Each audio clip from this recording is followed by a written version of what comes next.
Naughty boys? Chop. BFM 89.9, good morning, I'm Melisa Idris. Welcome to the morning headlines. It is Monday, January the 13th. I'm sitting in for Shrai Kutan, who's still away. Welcome back from the weekend. If you've missed the news, I'm here to catch you up. Now, lots of follow-ups and exclusives today. It must be quite a slow news day. Nothing major happened over the weekend. So, Utusan is doing this follow-up on foreign workers. KDN tidak berganjat. So talking about the Home Ministry not budging. About what? About the 110 ringgit I-card for foreign workers. So the Malaysian Employers Federation is saying that look, 110 is quite expensive. The cost will be burdensome to us. Can you have a rethink or engage or dialogue? Key buzzwords nowadays. KDN is saying we're not moving.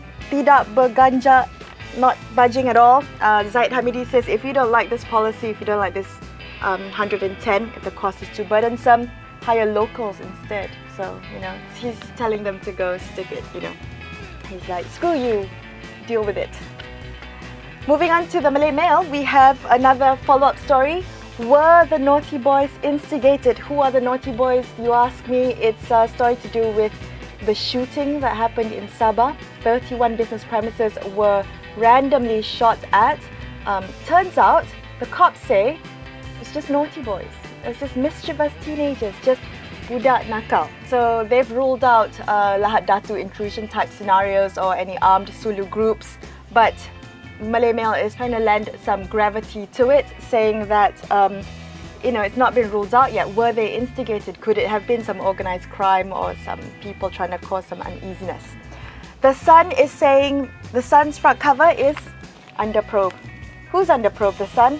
I'm asking because you don't say it in your article. There's no mention of which health support services company is being investigated by the Health Ministry over the Sungai Buloh problem.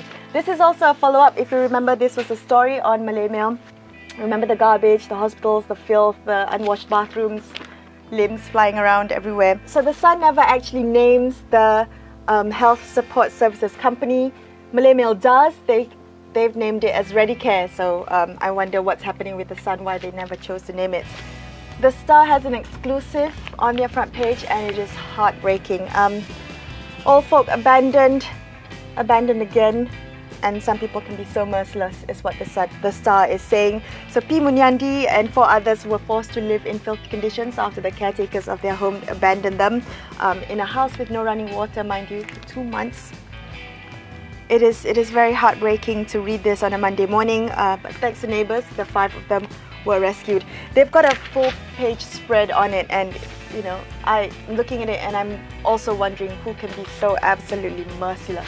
And that is my word of the day, merciless. So merciless people who can let old folk live like that. I mean, come on, they could have been your parents. And merciless government agencies, perhaps, who not even open to listening. Maybe we should think about that. From old folk to babies having babies. Front cover of NSC saying that government agencies are worried about the rising number of teen pregnancies. We're on track to reach the highest ever number of teen pregnancies in 4 years. An average of 12 teenagers get pregnant every day. That's a lot of sex. So yeah, how do we stop teenagers from having sex? NSC never actually says, but says the root of the problem is lack of parental guidance. So I think could be time to revisit sex education. It could be poor sexual reproductive health knowledge that has led to all these unwanted pregnancies. We could do better to educate our teenagers. Lastly, I have this story from Sina Harian. Boycott peniaga melampau. Must be some sort of theme going on, trying to cope with the rising cost of living. This economist is saying, consumers, we have the right, consumer is king, we have the right to boycott indiscriminate raising of prices. So, mercilessly boycott peniaga yang melampau. I also like this bit where they've linked this peniaga boycott consumer rights, rising cost of living story to this gaji baru YB dipotong. I think that's a nice link. It makes me feel good reading this. That's all I have for today. Tomorrow is a public holiday, so have a good one out there. I'll be back on Wednesday. Come back and join me. I'm Melisa Idris for BFM 89.9. Sorry!